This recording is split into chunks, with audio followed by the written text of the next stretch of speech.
Merci d'assister à cette conférence de presse. Prendront la parole M. Normand Jutras, ex-député du comté de Drummond et ancien ministre dans le gouvernement de Bernard Landry. Également M. Ghislain Parent, professeur au département des sciences de l'éducation à l'UQTR. Et nous terminerons avec Mme Annie Jean, candidate du Parti québécois dans le nouveau comté de Drummond-Boisfranc. Alors, c'est moi qui démarre? Alors, Madame la candidate, mon cher Ghislain, alors bonjour à vous tous, bienvenue à cette conférence de presse. Alors, il me fait plaisir d'être avec vous aujourd'hui et de joindre ma voix aux péquistes de Drummond pour saluer l'arrivée d'Annie Jean comme candidate du Parti québécois dans Drummond. Annie, je la connais très bien parce que nous avons travaillé ensemble alors que j'étais député de Drummond. Elle était responsable de mon bureau de comté comme attachée politique. Et ça remonte en quelle année, ça, là? 2003. Oui, c'est vieux, ça. Oui, c'est ça. Moi aussi, quand j'ai fait le calcul. Alors, elle était donc responsable de ce qu'on appelle les cas de comté. Et donc, je peux en parler comme collègue de travail et je peux en parler aussi comme ami parce que j'ai la chance de compter parmi les amis d'Annie.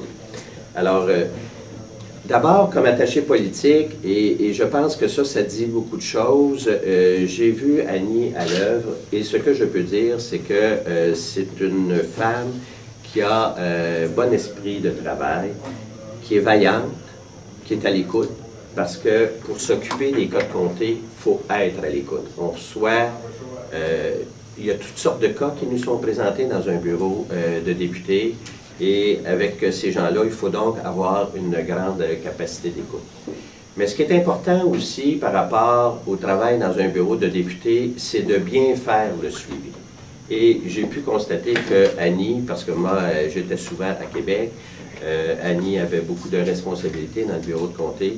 Alors, le suivi des dossiers est important et il faut donc que cette personne-là travaille avec efficacité, qu'elle travaille aussi avec minutie et surtout qu'un excellent suivi des dossiers soit fait. Parce qu'on a des comptes à rendre à ces gens-là. Et souvent, quand les gens arrivent dans un bureau de député, ils ont essayé beaucoup de recours, ils sont souvent au bout de leurs limites, que ce soit une personne qui soit à l'aide sociale, que ce soit un accidenté du travail, que ce soit un accidenté de la route, que ce soit une personne qui a un problème par rapport à l'environnement, ou un problème avec l'immense machine gouvernementale. Et souvent, ces gens-là ne savent pas comment avancer par rapport à ça, ne savent pas comment traiter le dossier. Alors, c'est pourquoi ces gens-là ont besoin d'écoute et ont besoin d'un travail qui est bien fait dans leur dossier et ont besoin d'un excellent suivi. De sorte que moi, je dis que je suis confiant que les gens de Drummond-Boisfranc seront bien servis par Annie Jean parce que le travail de comté, c'est un travail qui est très, très, très important. Je parle des particuliers qui viennent nous voir, mais je dois parler aussi des institutions. Parce que quand, par exemple, l'hôpital vient nous voir, que le CLSC vient nous voir, maintenant c'est fusionné, ou que ce soit un groupe communautaire qui vient nous soumettre un projet, que ce soit le Cégep qui vient de rencontrer le député, ce sont des dossiers d'importance, ce sont des dossiers pour faire avancer notre collectivité. Et encore là, ces gens-là ont besoin d'un appui pour faire cheminer le dossier dans la machine gouvernementale. Et là aussi, un suivi est important. Alors, de sorte que ça démontre l'importance du travail, mais ça démontre aussi que Annie Jean, et ça j'en suis absolument confiant, Annie Jean va faire à ce niveau-là un excellent travail et je suis confiant que les gens seront satisfaits du rendement qu'elle donnera aux gens de Drummond. Il y a deux autres qualités que je veux mentionner par rapport à Annie et qui m'apparaissent indispensables en politique. C'est son honnêteté et son intégrité. On a trop vécu depuis 2003, c'est-à-dire depuis l'arrivée de Jean Charest au pouvoir, on a trop vécu et on a trop vu de cas de corruption. De sorte que les gens sont rendus cyniques par rapport aux politiciens. Et je lisais encore dans les journaux ce matin, beaucoup de gens sont même rendus à penser que la corruption, ça fait partie de la politique, et puis tous les politiciens sont pareils. Moi, je dis, c'est pas vrai, ça. C'est pas vrai. Au Parti québécois, on n'a jamais fonctionné comme ça. Il y a une différence énorme entre le Parti québécois et le Parti libéral. Quand on est arrivé en politique en 1976, on a fait le ménage. Rappelez-vous des lois qui ont été adoptées par le gouvernement de René Lévesque. Quand on a repris le pouvoir en 1994, encore une fois, on a refait le ménage. Et cette année, quand on va reprendre le pouvoir, on va encore faire le ménage. Parce que ça n'a pas de sens ce qui s'est passé au cours des dernières années. Puis là, je pense aux nominations de juges qui ont été faites, non pas en raison de la compétence des gens, mais en raison de leur allégeance libérale. Moi, je trouve que ça n'a pas de bon sens quand on sait l'importance du rôle d'un juge dans notre société. Et tous les cas de corruption aussi qu'on a vus. Puis regardez là, tout ce qui est sorti jusqu'à maintenant, toutes les accusations qui ont été portées, il n'y a pas de péquistes qui sont mêlés à ça. Les gens, il y a 5 cas qui sont sortis jusqu'à maintenant, et regardez-les un après l'autre, ce sont tous des gens d'allégeance libérale qui sont mêlés à ces cas-là. Alors moi je dis, il n'y a aucune comparaison entre les péquistes et les libéraux à ce chapitre, mais ça commence en premier par des candidats honnêtes et intègres, et ça j'ai confiance en Jean à ce niveau-là. Et le dernier élément que je veux mentionner par rapport à Annie, c'est une femme de conviction. Et ce n'est pas le genre de personne qui, une journée, va vous dire blanc et le lendemain, va vous dire noir, comme on voit malheureusement aussi en politique. Et l'exemple que j'ai en tête, c'est François Legault. François Legault, il y a à peine 2 ans ou 3 ans, disait que le Québec était devenu un État ingouvernable. On ne pouvait plus gouverner le Québec à cause du système fédéral et que la souveraineté s'imposait et même que la souveraineté, elle était payante pour le Québec. François Legault disait ça, il le disait avec insistance, il le disait à l'époque avec conviction. Et là maintenant, la souveraineté n'a plus d'importance, il ne parle plus de ça, puis même il la reporte, si besoin est, dit-il, dans 10 ans. La question que je me pose, quand François Legault était-il sincère? Est-ce qu'il était sincère quand il disait que la souveraineté s'imposait et qu'elle était payante? Ou il est sincère maintenant quand il reporte la souveraineté? Peut-être dans 10 ans, on verra. Alors, moi je me dis, on ne peut pas faire confiance en des gens comme ça. On ne peut pas donner un mandat à des gens qui à un moment donné disent oui et le lendemain disent non. Et encore là, je dis, ça commence avec les candidats dans chacune des circonscriptions et Annie-Jean étant une femme de conviction, mais je me dis, elle ne trahira pas ses commettants. Elle va travailler pour eux avec honnêteté, intégrité et avec conviction. Et c'est pourquoi, Annie, je vais travailler pour toi avec toute l'énergie dont je suis capable. Merci beaucoup. Merci. Merci, monsieur l'ex-député, l'ex-ministre. Je vais essayer d'être aussi habile que vous parlez. J'ai confiance. Je voulais parler en lisant mon texte, mais il est avec petit caractère, et même avec les lunettes, on ne peut pas le lire. Mais en parlant de caractère, Annie, c'est une fille de caractère. C'est une fille qui a, premièrement, bon caractère. Je pense que ça fait 5 ans que je la connais, et je ne lui connais pas d'ennemis. Je pense que dans 10 ans, Annie n'aura pas d'ennemis. Peu importe ce qu'elle fait, parce qu'elle va être, comme disait mon collègue tantôt, loyale, franche, sincère et honnête. Les principales qualités. Si j'avais à présenter Annie, au début, je voulais le faire en chantant, mesdames et messieurs. Je voulais chanter la chanson « Femme de rêve ». Mais finalement, j'y ai pensé comme il faut et Annie n'est pas une femme de rêve. C'est une femme de vision, de projet, d'avenir et de réalité. En parlant de réalité, elle en a fait, il y en a quelques-uns. Moi, je connais Annie en siégeant au CRDS, au Conseil régional en développement social, depuis 5 ans avec elle. Et ce qui a fait que j'ai connu Annie, c'est parce qu'elle était porteuse de Centraide. Annie, depuis les années qu'elle travaille pour Centraide, elle est habituée à tendre la main, à aller chercher des sous, à aller chercher des enveloppes de toutes les couleurs, des blanches et même des brunes. Mais ces enveloppes-là ne vont jamais passer dans les poches d'Annie. Elle était contente lorsqu'elle recevait des enveloppes parce qu'elle savait que ça pouvait faire un changement dans la société, aider et améliorer le sort des plus faibles, des plus pauvres, etc. Annie a toujours été aussi, on se rappellera qu'Annie, il y a quelques années, a même travaillé avec des personnes qui étaient à ce moment-là rejetées de la société. On se souviendra, il y a X années, lorsqu'on disait le mot sida, ça faisait peur aux gens. Annie n'a pas eu peur de travailler, de prendre la cause, de la porter avec beaucoup de labeur, de travail et de sincérité. Moi, je me promène un peu partout dans le comté, un peu plus loin. Pas trop proche de Drummond, parce que je reste en campagne, en pays éloigné. Et je vais même dans le bout du comté voisin, soit dans Victoriaville. Et les gens sont même déçus de savoir qu'elle ne se présente pas à Victoriaville, parce qu'ils disent « Hey, on connaît Annie Jean. On la connaît, c'est elle, la candidate. » Puis ça, non, on est dans l'autre comté, on a la chance de l'avoir dans mon comté à moi, Annie. Et on est fiers de l'avoir là. Les gens la connaissent, les gens l'aiment, les gens savent qu'elle a travaillé fort, etc. Annie, c'est une femme de tête, c'est une femme de cœur. C'est quelqu'un qui a, et c'est une des raisons pourquoi on œuvre tous, la gang, le groupe au CRDS, on veut le bien-être de tout le monde. On est capable de travailler ensemble et d'avoir quelque chose de beau pour ces personnes. On travaille dans ce qu'on appelle du communautaire, au service, pour tout le monde. Ça fait changement de d'autres personnes qui travaillent pour ce qu'on appelle une économie, mais une économie qui leur rapporte à eux. Nous, on veut une économie qui rapporte au peuple, aux citoyens, etc. Moi, l'éducation, c'est quelque chose qui me tient à cœur. C'est quelque chose dans laquelle je crois. Et en 92, lors des premières années où j'ai travaillé à l'université, mes recherches étaient sur le décrochage scolaire. Le décrochage scolaire, comment on pouvait le contrer. Et j'étais un des premiers au Québec à me préoccuper de ça.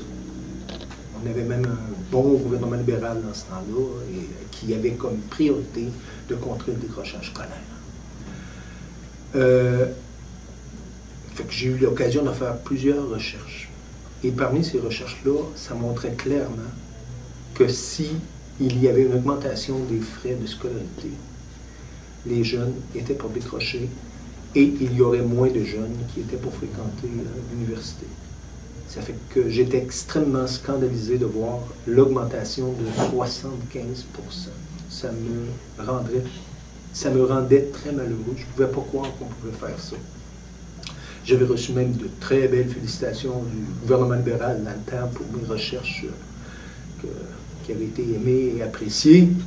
Je trouve grave qu'on ose faire ça. Parce que, dans le fond, les étudiants, pour expliquer rapidement, je pourrais passer des heures, mais je ne le ferai pas, c'est que les gens ont ce qu'on appelle une intuition. L'étudiant a une intuition coût-bénéfice. Dès qu'il sait que le coût va être supérieur au bénéfice, le coût d'aller à l'université, est supérieur au bénéfice, le jeune va décrocher. C'est psychologique, c'est presque inconscient, mais c'est un mécanisme qu'on trouve. Et le coût, les gens parlent, bien, il y a juste une augmentation de 30 à 50 cents par jour. Tu sais, on entend ça. C'est pas vrai, parce que le coût de fréquentation de l'université, c'est les transports, le logement, les livres, et tout ça, on sait que ça l'a extrêmement augmenté au cours des dernières années.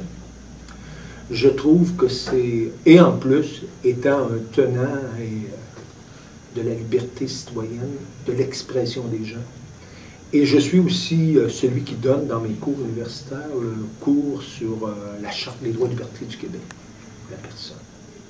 Et là-dedans, j'ai analysé avec mes étudiants, quand j'ai donné un cours cet été, j'avais des carrés verts et des carrés rouges dans la classe, et on a analysé la Charte des droits et libertés, et on a analysé la loi 78, et on s'est aperçu que c'était quelque chose qui était très incompatible. Même mes étudiants qui n'étaient pas des juristes arrivaient à la conclusion que c'était quelque chose d'inacceptable. Suite à ça, je pense qu'Annie pourrait apporter. Je regarde dans le fond de la salle là-bas, un jeune étudiant. Si Annie se bat pour les personnes les plus âgées, les démunis, et qu'elle se bat aussi pour des jeunes comme ceux qui sont assis en arrière, elle pourra à ce moment-là faire la différence et apporter ce qu'il y a de mieux à la société et à Drummond-Bois-Franc. On a besoin de quelqu'un qu'on aime. Parce qu'Annie, c'est une fille qu'on aime et qu'on veut avec nous pour les 20 prochaines années comme députée de Drummond-Bois-Franc. Merci.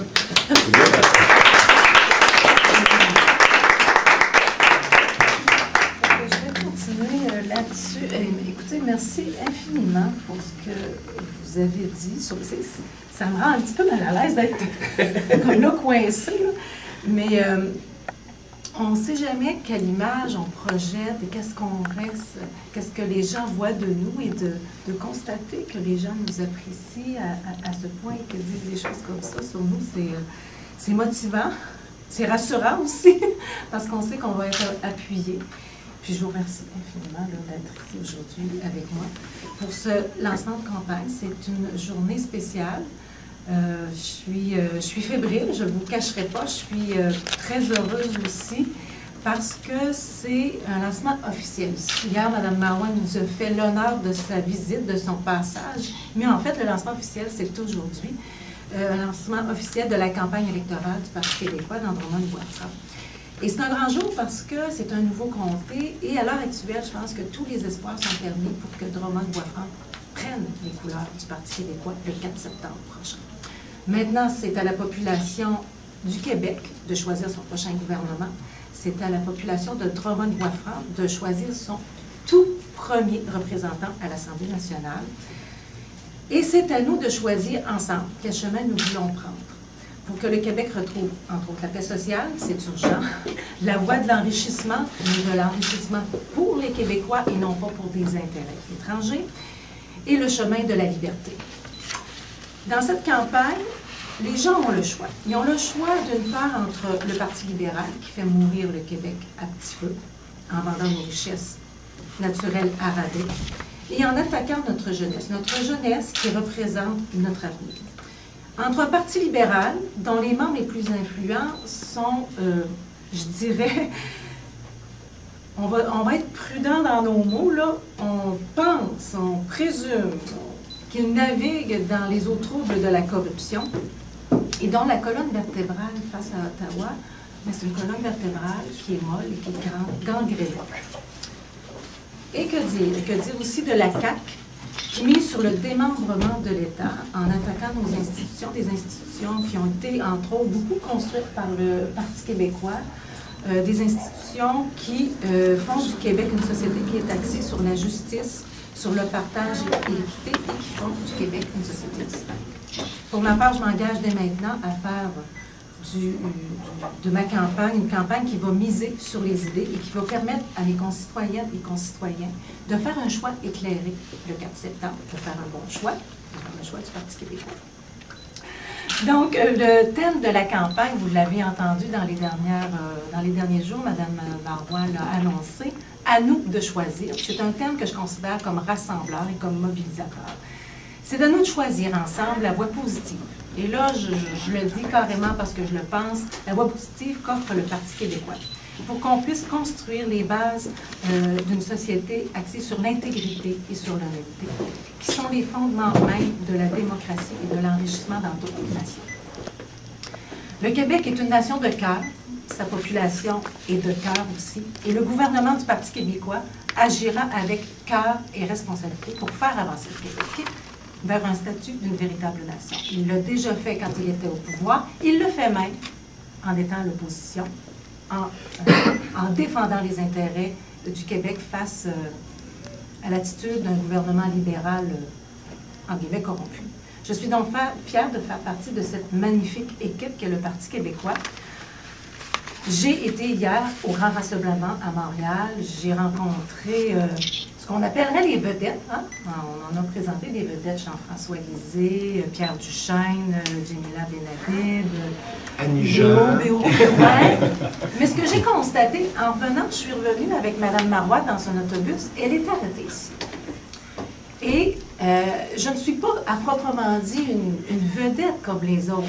Mais pour Mme Marois, chaque membre de son équipe est important est solide et peut contribuer à faire avancer le Québec comme société, comme une société distincte, comme une société qui est riche, qui est prospère, et pour mettre en valeur le talent des gens de la région. Donc, c'est une équipe qui est renouvelée, on l'a vu, c'est une équipe qui est talentueuse et qui va donner un nouveau souffle au Québec. Au Parti québécois, l'audace et le changement, et aussi, j'ajouterais, le gros bon sens, sont associés à notre plateforme électorale au sens profond du terme. Dans les derniers jours, on a entendu des annonces faites par le Parti libéral, par la CAQ. Ça frise le farfelu un peu, quelquefois. Fait que, on va y aller avec le gros bon sens. Et la plateforme du Parti québécois, c'est une plateforme qui est de gros bon sens. Donc, durant toute la campagne, dans les prochaines semaines, je vais présenter à la population de Drummond-Bois-Franc ma vision et mes engagements précis pour le développement de notre comté. C'est un développement qui doit être fait sur des bases solides et surtout en concertation avec le milieu. Donc, c'est un développement qui va conjuguer les enjeux économiques locaux, régionaux, nationaux et à la limite internationaux. On va conjuguer aussi la protection de l'environnement. C'est un dossier important. On ne peut faire fi maintenant de la réalité de l'environnement pour avoir un développement économique qui a du sens. On doit conjuguer aussi la valorisation de nos talents et de nos ressources à nous ici. Comment faire valoir nos talents et nos ressources pour que le développement économique de notre région soit optimal. Et tout ça, on va le faire en disant c'est ce qui nous rassemble, ce qui nous ressemble aussi, en réconciliant les générations qui ont été durement ébranlées dans les derniers mois. On va favoriser le nous et le nous inclusif. La plateforme du Parti québécois rejoint toutes les préoccupations des Québécoises et des Québécois et des gens de Drummond-Bois-Franc. C'est une plateforme qui est tournée vers l'avenir, vers la reconnaissance de notre identité, vers la réponse aux besoins de la population, vers l'enrichissement, que ce soit l'enrichissement individuel et collectif, vers la volonté d'un changement et d'un changement réel. Donc, dans les prochains jours, dans les prochaines semaines, je vais vous parler, entre autres, de la santé, de nos familles, de nos aînés, et ça à travers les services qui sont actuellement dispensés par l'État et qui doivent être allégés tout en donnant plus d'autonomie aux établissements de santé. Le réseau communautaire, vous connaissez, donc c'est naturel que le réseau communautaire, pour moi, c'est important, tout comme l'économie sociale, sauront y jouer un rôle prépondérant.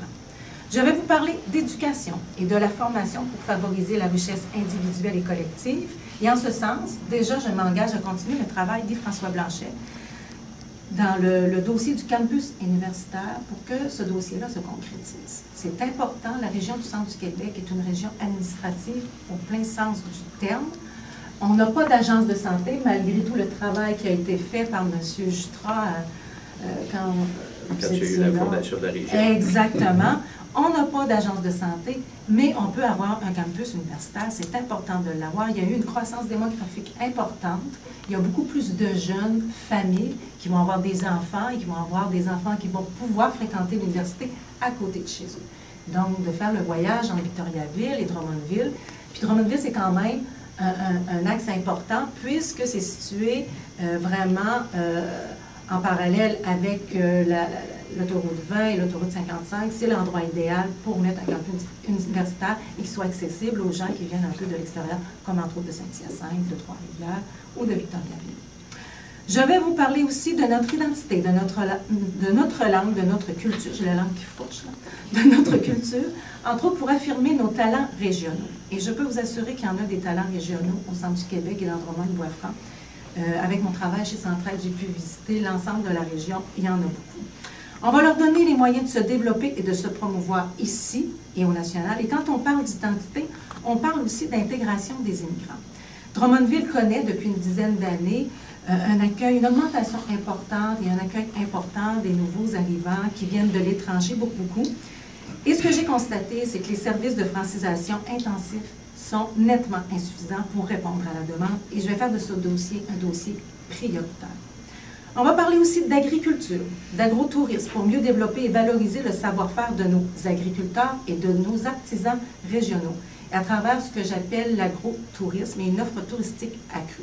Il y a des talents, il y a des choses qui se font au centre du Québec dans le terme de l'agrotourisme, l'agriculture et des volets de, comment est-ce qu'on appelle ça? Vous allez m'aider un petit peu, là, de la... des produits régionaux, du terroir et d'appellations contrôlées, exactement, tout ça. Fait que ça, c'est important de les valoriser et on va les valoriser. Je vais parler aussi d'environnement et de développement durable pour protéger notre richesse naturelle. La richesse naturelle principale qu'on a au centre du Québec, c'est la terre. C'est le sol. On n'a pas de grandes forêts, on n'a pas de pêche, naturellement. Le fleuve Saint-Laurent n'est pas dans votre coin. On a notre sol. Et les agriculteurs ont besoin d'un sol en santé pour pouvoir faire une agriculture saine. Donc, je rappelle que la position du Parti québécois est claire au niveau des gaz de schiste. Nous allons adopter sans tarder, lorsque nous serons élus, un moratoire sur l'exploration et l'exploitation des gaz de schiste. Donc, on va arrêter cela jusqu'à temps qu'on nous prouve, hors de tout doute, que la façon d'aller extraire les gaz de schiste correspond à une façon de faire qui soit saine et protège notre environnement. Et pour finir, on parle toujours que le Parti québécois, le développement économique, on n'en fait pas, qu'on n'est pas axé là-dessus. On en fait du développement économique, on en fait de façon différente. Donc, on va parler de développement économique et d'entrepreneuriat pour assurer le rayonnement économique de notre région. Je vais parler particulièrement de l'enjeu de la relève dans notre région, dans nos entreprises, et je vais avoir à diversifier les économies locales en misant sur le potentiel économique des municipalités. Okay? Drummondville, c'est un grand bassin d'économie qui fonctionne bien, qui peut fonctionner mieux encore, on peut toujours s'améliorer, mais il y a des municipalités qui ont un potentiel de développement économique, on va le regarder attentivement, et je vais vous en parler prochainement dans mes prochaines conférences de presse. Donc, ensemble, qu'est-ce qu'on va faire? Et on en a parlé dans les dernières semaines de ce thème-là. Nous allons nous affirmer, dans un premier temps, nous allons nous enrichir et nous allons nous entraîner. Ceci étant dit, naturellement, pour faire tout ça, excusez-moi, pour faire tout ça, il faut être élu. Donc, il faut que les gens aillent voter. Et là, je fais un appel à la population, à l'effet aller voter. Il y a quelques années, j'avais écrit une lettre ouverte sur le droit de vote et sur la démocratie. Et je pense que ça faisait suite, je me demande si ça ne faisait pas suite à une élection municipale où le taux de participation avait été assez faible. Moi, je regarde beaucoup la télévision, je regarde beaucoup les nouvelles internationales, nationales, et je regarde, et je constate, et on l'a vu dans la dernière année, qu'il y a des pays où les gens se battent. Ils sont prêts à mourir pour qu'on s'implante une démocratie chez eux, pour qu'ils puissent avoir le droit de vote. Et nous, ici, il y a des gens qui ne vont pas voter dans la maison. Et je trouve ça triste, et je fais appel à ces gens pour qu'ils puissent aller voter. Aller voter, c'est le devoir ultime de tout citoyen. On peut brandir des pancartes dans la rue, on peut manifester, on peut critiquer, mais ultimement, le droit de vote est la façon ultime pour les gens de se manifester. En terminant, ben là, il y a des gens de mon équipe, je vais vous les nommer parce que, entre autres, je veux aussi faire un appel aux intervenants de la région, à l'effet que si jamais il y a des intervenants qui veulent me présenter des projets, mon agenda se remplit à vue d'œil, je veux m'assurer que ces gens-là, je puisse les rencontrer, donc dépêchez-vous à prendre rendez-vous avec mon responsable de l'agenda. Puis à ce moment-là, je vais pouvoir aller rencontrer les gens qui ont des projets à me présenter, qui ont des problématiques dans leur territoire, dont ils voudraient me faire part. Fait que je les invite à contacter mon responsable de l'agenda, puis on va prendre rendez-vous. Voilà, je vous remercie.